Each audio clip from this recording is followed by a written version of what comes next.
Olá, cursistas! Sejam muito bem-vindos. É um prazer estar aqui com vocês. Meu nome é Cassandra Catarina Gonçalves Mineiro e trabalharemos a disciplina Didática 1.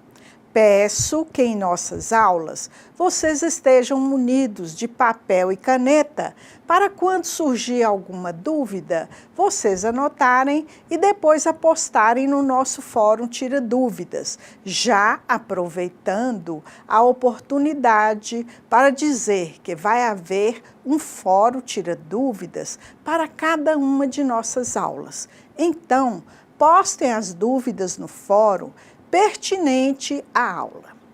E para que tenhamos um bom resultado, será necessária a dedicação de vocês nos estudos e atividades da sala virtual. Mas também é muito importante que vocês leiam todo o caderno didático. Vamos começar? Bem, em nosso caderno, vamos encontrar o conteúdo básico de Didática 1. Para termos uma visão geral do conteúdo, apresentaremos a vocês 4 unidades que compõem todo o conteúdo. Assim, na unidade 1, nós teremos a apresentação do plano de ensino do conteúdo de Didática 1. Na unidade 1, concepções de educação que fundamentam o ato de ensinar. Concepção de educação essencialista. Nós temos Sócrates, Platão e Aristóteles, um confronto entre o idealismo e o realismo. Concepção de educação de Santo Agostinho, São Tomás de Aquino, contraposição entre a educação contemplativa e ativa. A concepção de educação, que é o terceiro, que Descartes e Bacon, a modernidade e os interesses pela construção da mentalidade educacional racionalista e empirista. Concepção de educação, Marx e Engels, que é o número 4, tendência pedagógica histórico-crítica. Então, todas essas concepções vocês irão ver e caso tenham alguma dúvida, vocês poderão postá-la no Fórum Tira Dúvidas. E para termos uma noção geral da unidade 1, nós precisamos entender que a educação, ou seja, a maneira de ensinar, iniciou-se na antiguidade com os 3 filósofos, Sócrates, Platão e Aristóteles, quando podemos considerar que a Grécia foi o berço da civilização. Na Idade Média, encontramos Santo Agostinho e São Tomás de Aquino, que se basearam nos ensinamentos desses filósofos para criar uma nova modalidade de ensinar já na modernidade. E já na modernidade nós vemos também Descartes e Bacon que estabelecem uma nova forma de ensinar, utilizando mais a razão e o outro mais a aprendizagem por experimentação. Mais recentemente, surge uma nova forma de ensinar com Marx e Engels, afirmando que o homem constrói e reconstrói sua história. Sendo assim, não se deve pensar numa educação individualizada, mas sempre voltada para a comunidade, para a sociedade, para o social. Diante desse pensamento, vamos encontrar Gramsci e Makarenko, que confirmam que a educação deverá estar voltada à pedagogia socialista, cuja proposta pedagógica nasce da ideia de solidariedade. Então, nós vamos ver aqui agora que na unidade 2, nós vamos ter as tendências pedagógicas implantadas na educação brasileira, diferentes concepções da didática nas relações ensino-aprendizagem. E no 2, tendência pedagógica tradicional liberal, tendência pedagógica liberal renovada, humanista moderna. 3, tendência pedagógica libertadora, teorias críticas da educação, a didática adotada nas relações ensino-aprendizagem. Apresentaremos a vocês essa segunda unidade com o objetivo principal de se conhecer as tendências pedagógicas vivenciadas na educação brasileira, no decorrer da história da educação desse país, do nosso país, que é o Brasil. Por meio das discussões que aqui vamos realizar sobre as tendências, nós buscaremos problematizar as concepções de ensino-aprendizagem presentes em cada uma. Diante disso, proporcionaremos condições para vocês compreenderem os interesses políticos, econômicos e ideológicos dentro dessas concepções em questão.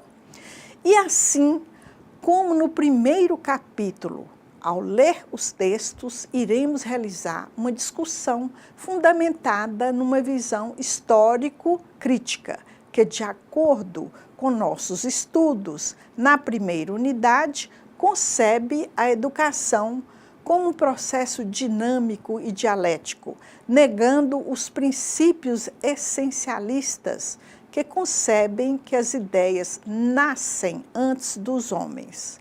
Nesta direção, defendemos que é o homem quem produz as ideias no decorrer de sua história, por meio das relações com os outros homens, no ambiente social em que ele vive.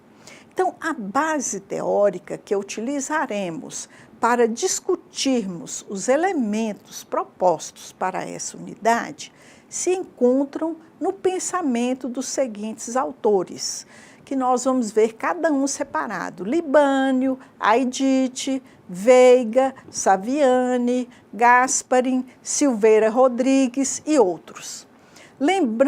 Lembramos-lhe que a didática tem como objeto de estudo os elementos que compõem o ato de ensinar presentes nas relações ensino-aprendizagem, sejam eles dentro ou fora das práticas que não são neutras, mas sim essas práticas são carregadas de intencionalidades, de acordo com os interesses sociais predominantes em cada época da história, ou seja, da história nossa do Brasil.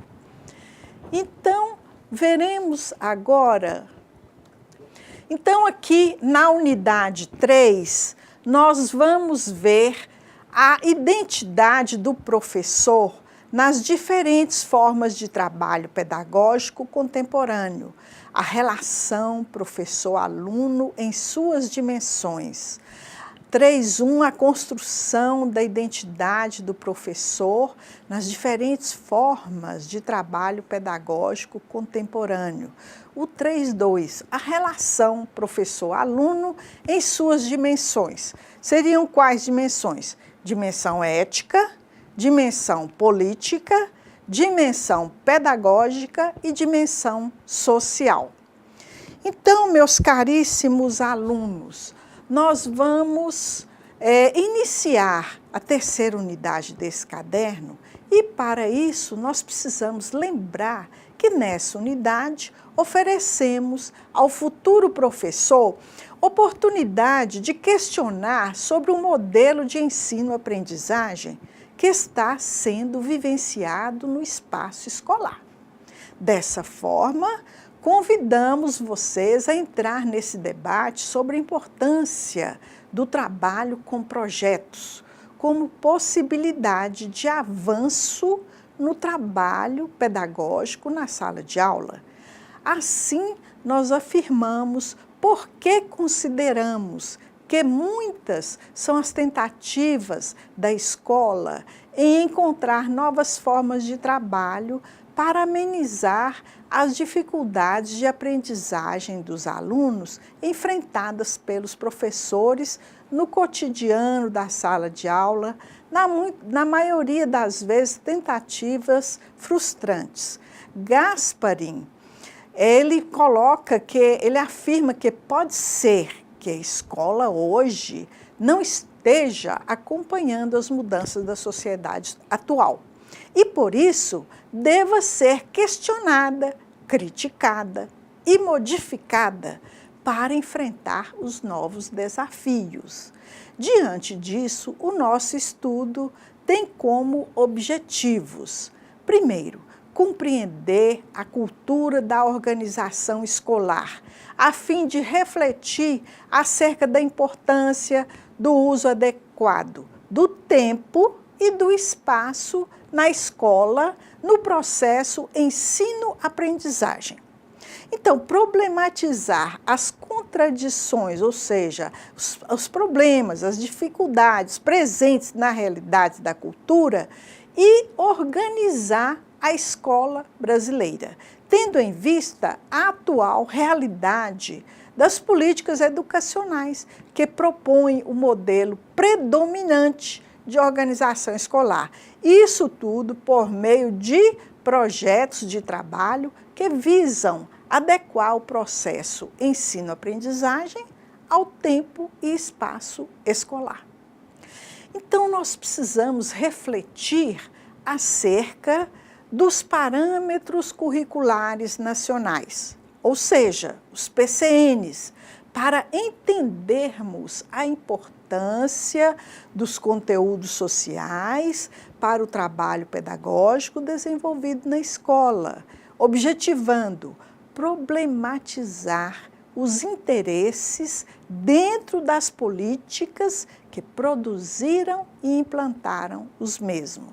Ou seja, desvelar, mostrar a dinâmica proposta para a vivência dos projetos no trabalho, com os temas transversais, de forma a refletir acerca das implicações políticas presentes na ideia de valorização da pluralidade cultural brasileira para a cidadania, como participação social e política.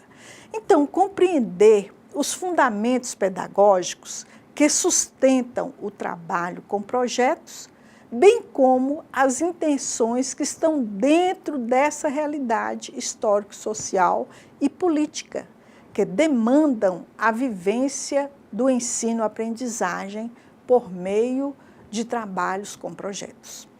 Então, pensar a concepção de ensino-aprendizagem que está presente nos projetos de trabalho, a fim de escolher conscientemente os procedimentos e os recursos didáticos mais adequados para aquela determinada prática pedagógica.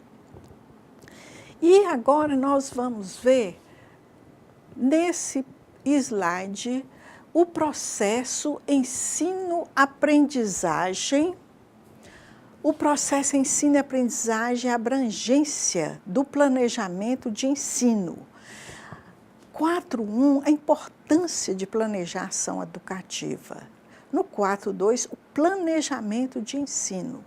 Depois, dentro do planejamento de ensino, nós vamos ter esses vários planejamentos, que é o planejamento do sistema educacional, planejamento escolar e plano curricular, além também do plano de ensino. Então, nessa quarta unidade, nós dialogaremos com vocês sobre os elementos que compõem o planejamento de ensino, bem como sobre a importância de se planejar a ação educativa de uma forma consciente, considerando que o ato de planejar, ele consiste na programação da materialização de uma intenção educativa, a fim de alcançar determinados objetivos. Então, dessa forma, esclarecemos a vocês que estudar o planejamento de ensino está dentro de possibilitar a compreensão de que ele é essencial à formação, bem como é essencial a atuação do professor no contexto da prática pedagógica.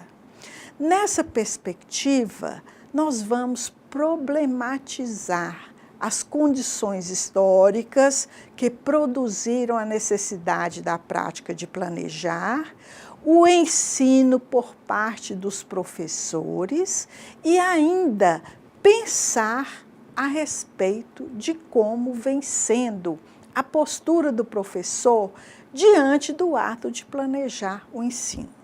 Isso tudo sem perdermos de vista as políticas que vêm norteando as ações de planejamento pelos sujeitos do processo educativo. E a gente vai ver aqui no próximo slide, aqui nós já estamos na própria essência do conteúdo. Nessa unidade 1, então, nós vamos ver a concepção de educação essencialista com Sócrates, segundo os autores Libânio, Veiga, Aidit, Saviani e outros.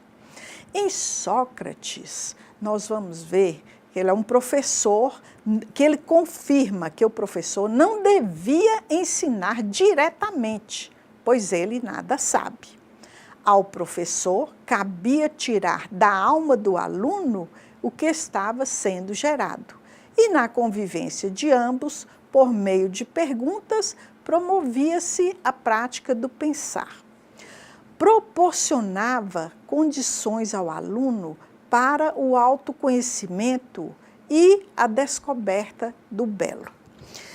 Então, meus caros acadêmicos, nós vamos, para iniciar esse nosso diálogo, nós lembramos a vocês que no período denominado clássico, ou seja, a partir de 400 anos antes de Cristo, na Grécia Antiga, nós encontramos o filósofo Sócrates, que por meio de diálogos que ele mantinha com os jovens em praças públicas, defendendo a ideia do autoconhecimento, então ele relacionava a sua concepção de educação com a profissão de sua mãe, que era parteira.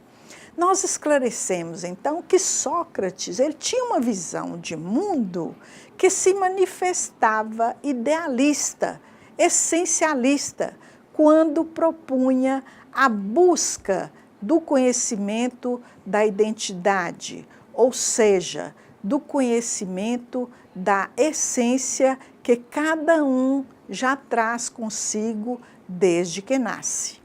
Alertamos, assim, que nessa perspectiva, a concepção de educação ela é inatista, ou seja, ela já nasce com a pessoa, lembrando-se de que, para Sócrates, a pessoa só pode se conhecer por meio dos seus pensamentos, ou buscar voltar-se para si mesmo.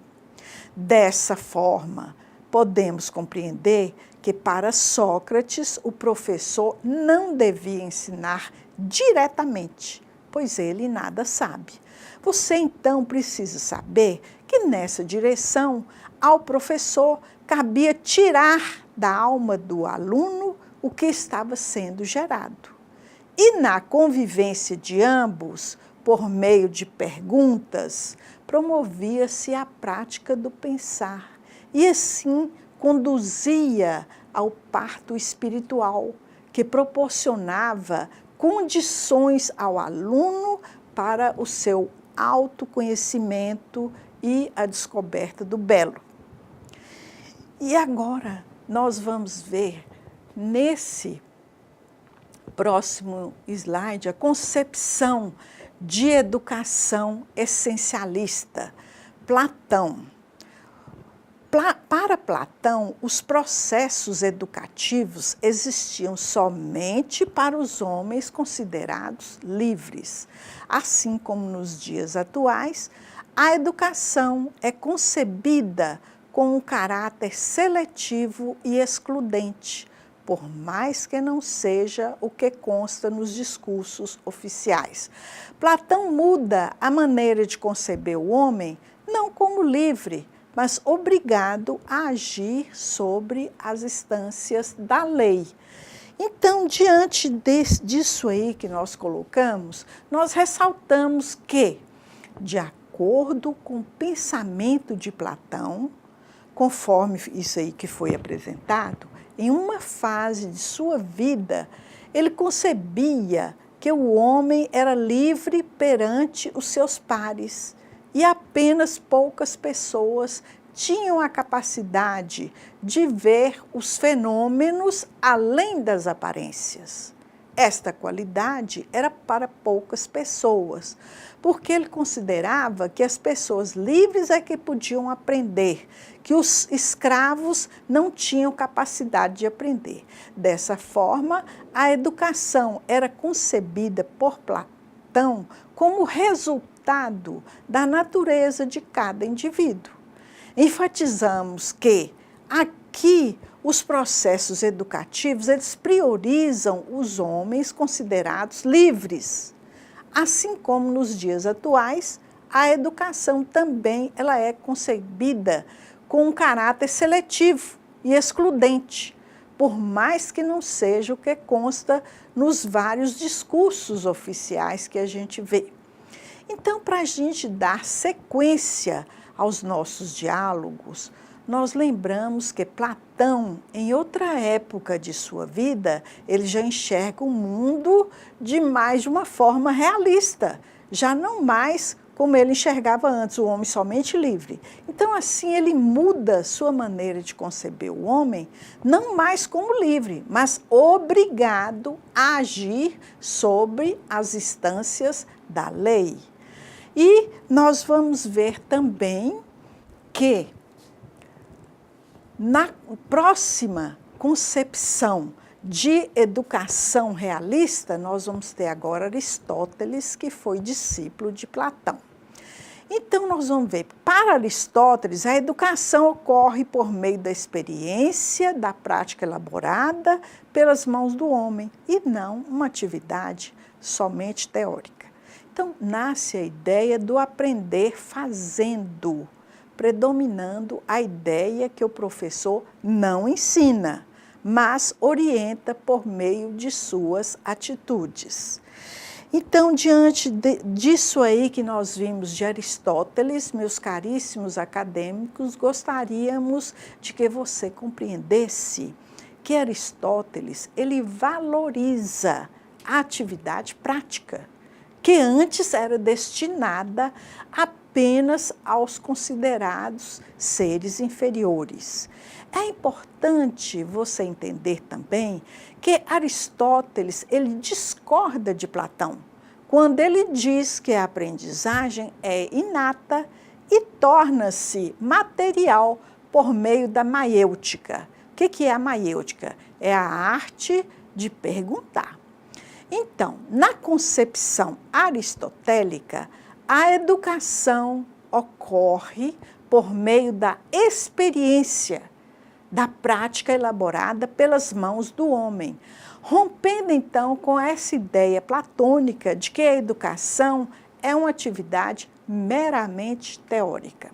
Então, chamamos a sua atenção para o fato de que, nessa perspectiva, a educação ela se dá por meio do uso dos sentidos e das mãos.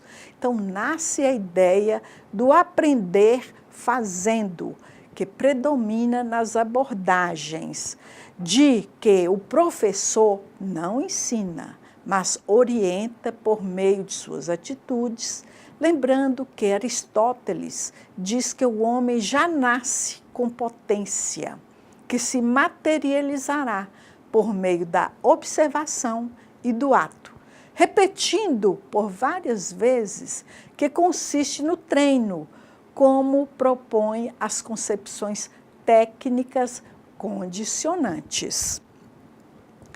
E nós vamos agora perceber, já na Idade Média, a concepção de educação de Santo Agostinho.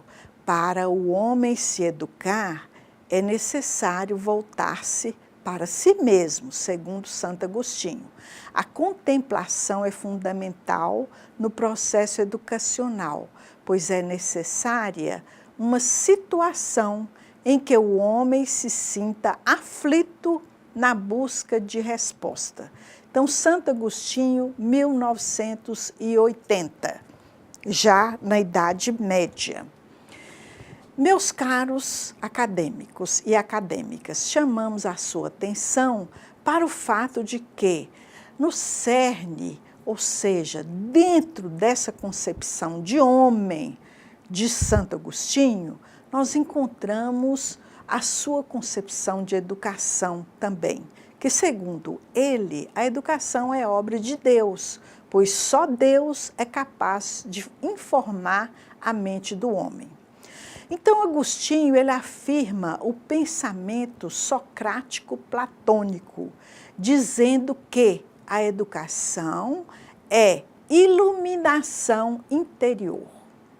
Para o homem se educar, é necessário voltar-se para dentro de si mesmo. A contemplação é fundamental no processo educacional, pois é necessária uma situação em que o homem se sinta aflito e procure buscar as respostas que irão lhe satisfazer. Então, diante disso, nós temos ainda uma concepção de Santo Agostinho, que Agostinho, ele diz que o único mestre é Deus e que o papel do professor não é educar, mas sim incomodar o aluno, para que ele busque consultar seu interior.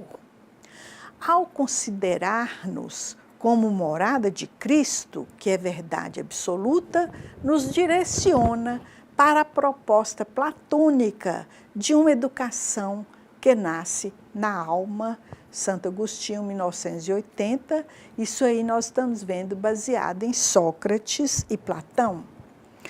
Então, nós vamos ver que na obra de Magistro, ou seja, o mestre, é uma obra escrita por Santo Agostinho, ele diz que o único mestre é Deus e que o papel do professor não é educar, mas sim incomodar o aluno, para que ele busque dentro do seu interior as respostas que irão satisfazer suas inquietações. Então, ele considera que seu interior é morada de Cristo, que é verdade absoluta, e sendo dessa maneira coerente com a proposta platônica de uma educação que nasce na alma. Assim, podemos considerar essa concepção de educação contemplativa, em que, por meio de perguntas do professor, o aluno é incomodado e busca reflexão que o leva ao autoconhecimento, que significa encontrar a essência por meio da reflexão.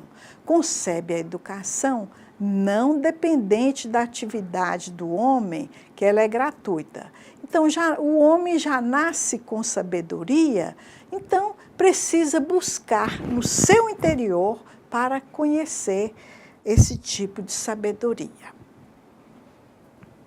E agora nós vamos ver uma concepção de educação de Tomás de Aquino.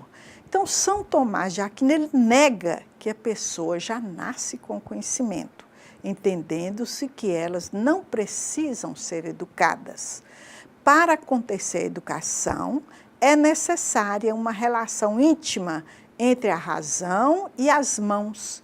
São Tomás de Aquino, já em 2001. Caríssimos acadêmicos, então nós esclarecemos que nesse contexto pensadores cristãos transmitem as ideias dos filósofos gregos a serviço dos interesses da fé e da razão. Ressaltamos ainda que São Tomás de Aquino, ele apresenta uma concepção de educação baseada no pensamento de Aristóteles, que defende a ideia de que a educação passa pelos sentidos, que percebe a realidade e que, a partir de então, por meio da atividade do pensamento, elabora argumentos que justificam a existência de Deus. Todavia, para o entendimento desse contexto, você precisa considerar que Aristóteles e Aquino valorizam a vida ativa, intelectiva e a atividade prática. Então, seriam os dois, vida ativa e a intelectiva, mostrando o valor do trabalho do homem nas relações com a natureza que promovem a evolução da história da humanidade. Dessa forma, apontam ao mesmo tempo a diferença singular entre o homem e os demais animais. Então, ao compreendermos que Aquino nega que a pessoa já nasce com conhecimento, pressupõe-se que elas não precisam ser educadas. Para acontecer a educação, é necessária uma relação íntima entre a razão e as mãos. Portanto, a aprendizagem envolve razão e prática. E nós vamos ver, ainda em São Tomás de Aquino, nós vamos ver a concepção de educação de Tomás de Aquino. O professor não ensina, mas, por meio dos atos, oferece um ambiente adequado à observação dos alunos, que, por sua vez, memoriza-os por meio da imitação.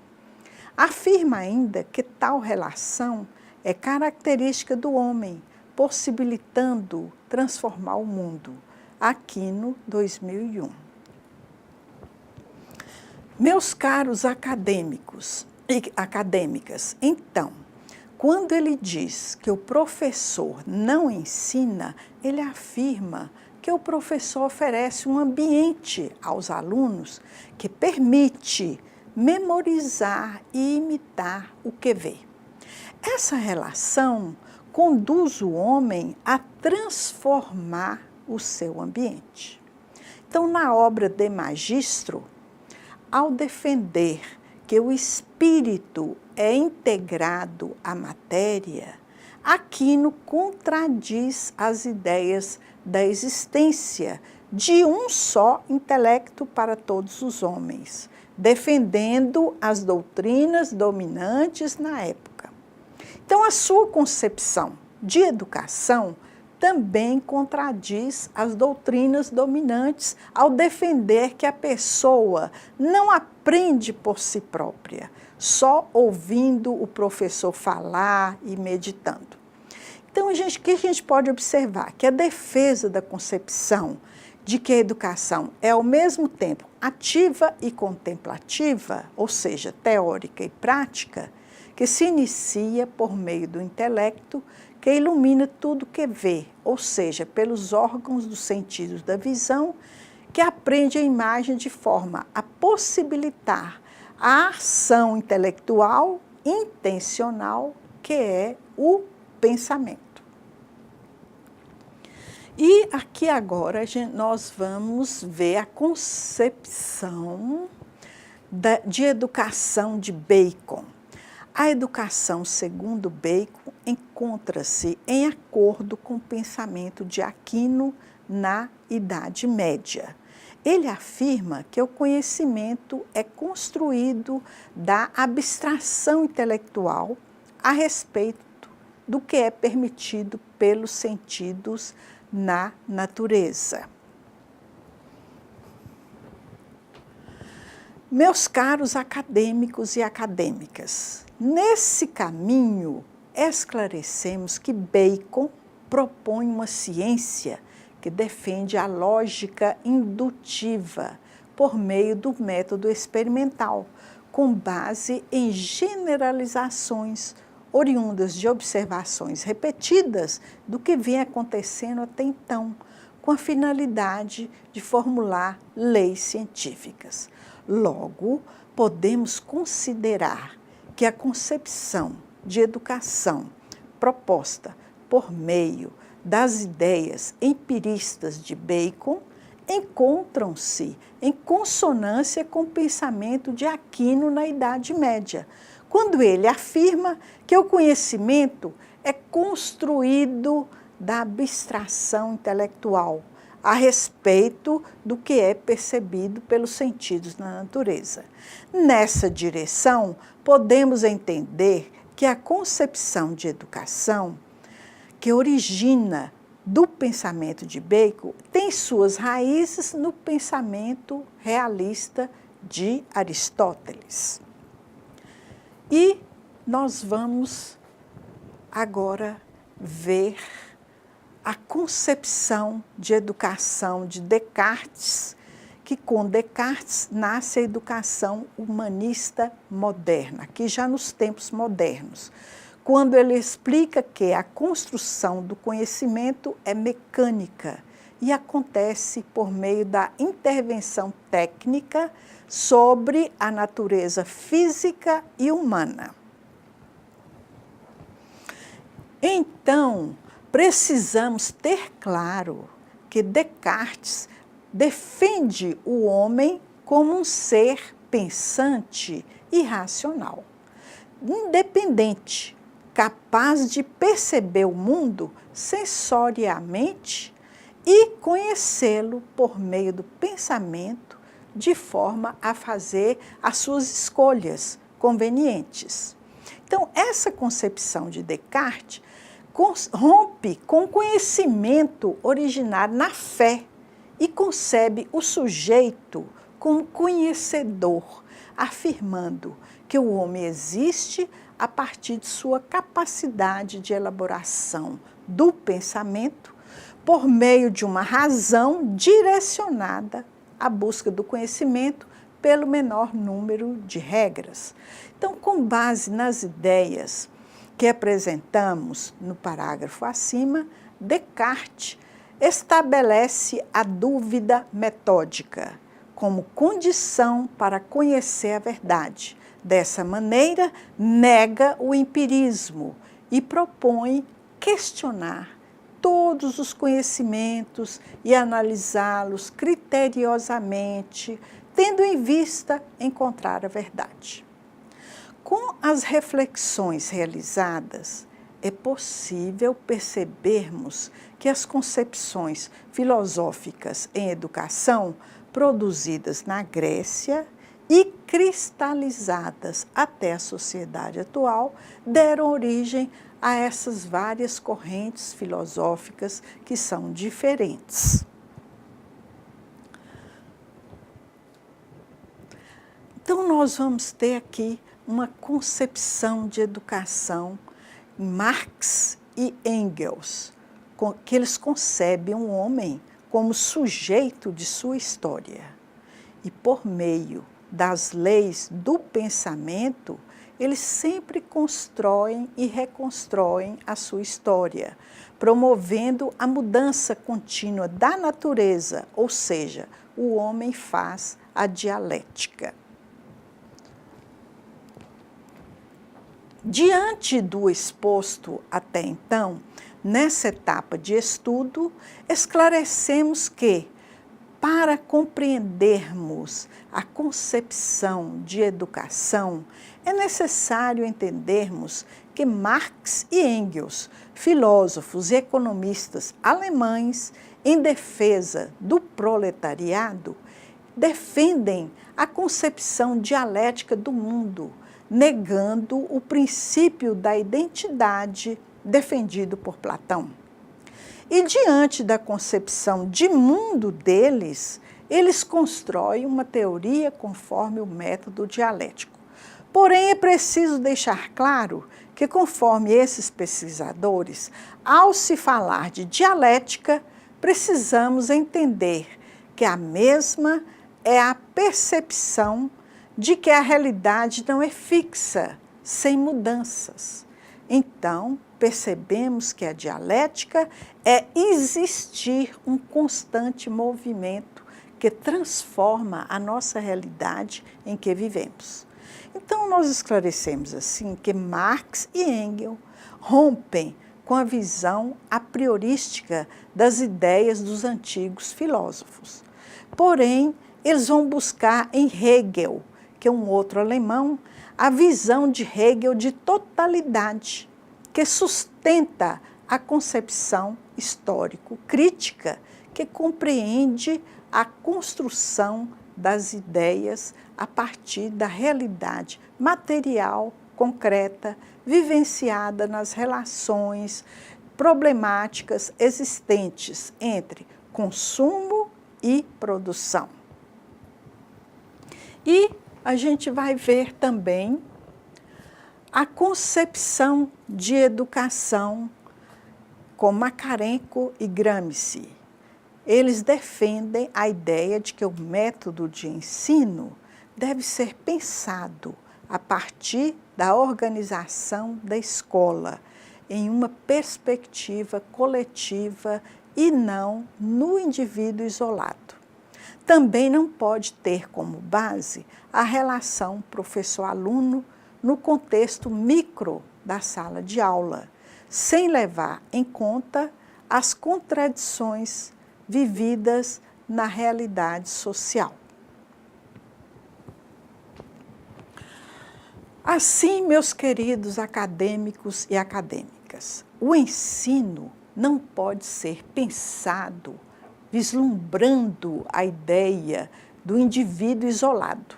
Também não pode ter como base relação professor-aluno no contexto somente na sala de aula, sem levar em conta as problematizações, as contradições que são vividas na realidade social. Diante de todos esses elementos discutidos, nós podemos compreender que essa presente concepção, contrariando as teorias essencialistas elaboradas até então, elas defendem o conhecimento como produto da ação humana. Nós enfatizamos também que a concepção de educação, nessa perspectiva, defende a ideia de que o método de ensino tem de ser pensado a partir da organização da escola em uma perspectiva coletiva, ou seja, levando-se em conta as contradições vividas na realidade social, na sociedade. Aqui nós vamos ver as considerações finais. As considerações finais como prática social, a educação é uma ação que se desenvolve segundo a intenção específica de uma classe social. Nosso entendimento é o de que a apropriação do saber é a intenção específica da classe, que está na vanguarda em cada etapa histórica. A classe capaz de exercer a função educativa, sendo a intenção específica ser uma prática, sendo própria de uma classe social e até da sociedade inteira, é uma prática social, segundo a autora Warshawski, 1995. Então, meus caros acadêmicos e acadêmicas, para finalizarmos esta aula, entendemos que a educação atual está voltada à realização da prática, envolvendo o interesse dos alunos, sendo seu objeto o saber, a prática educativa, que cuida de realizar sua apropriação, e nisso está sua especificidade. Então, para tanto, os professores necessitam serem capacitados e assistidos durante o seu trabalho nas escolas, uma vez que a nossa realidade atual, muitas vezes, não permite ao professor realizar o seu planejamento devido a várias interferências e contradições sociais. Então, nós agora vamos fazer a atividade que se segue.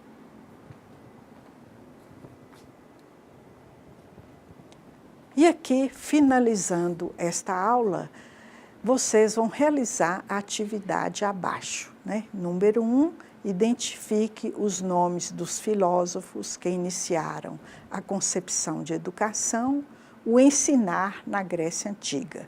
O 2, na Idade Média, o cristianismo dominava a educação. Você se lembra do nome dos 2 santos que colaboraram na educação? Cada um se baseou em um dos filósofos anteriores, um voltado ao interior e o outro voltado à observação e memória. Identifique esses filósofos em cada santo. Número 3, comente. O conhecimento é construído da abstração intelectual a respeito do que é percebido pelos sentidos na natureza. Bacon, Idade Média.